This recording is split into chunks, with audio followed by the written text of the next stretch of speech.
Subscribe करें और दबाएं बेल आइकन ताकि कोई खबर रह न जाए।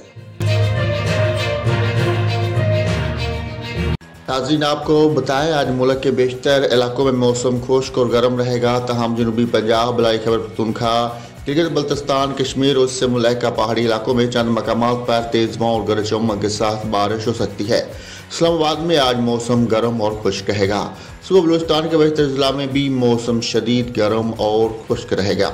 सुबह पंजाब के बेशतर जिला में मौसम खुश्क और गर्म रहेगा। तहम बहावल नगर, बहावलपुर, लिया, बखर, मुल्तान, राजरपुर, साहिवाल, कसूर, उकाड़ा, रहमजर खान, मरी, गिलियात और गिरदनवा में चंद मकामात पर तेज हवाओं और गरज चमक के साथ बारिश मुतवक्को है।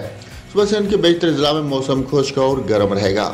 सुबह खैबर पख्तूनख्वा के बेशतर जिला में मौसम खुश्क रहेगा। तहम सवात, एबटाबाद, मानसहरा, बालाकोट, करम और कोस्तान में चंद मकामात पर गरज चमक के साथ बारिश हो सकती है। गिलगित बल्तिस्तान में भी चंद मकामात पर तेज हवाओं और गरज चमक के साथ बारिश का इम्कान है। कश्मीर में चंद मकामात पर तेज हवाओं और गरज चमक के साथ बारिश का इम्कान है।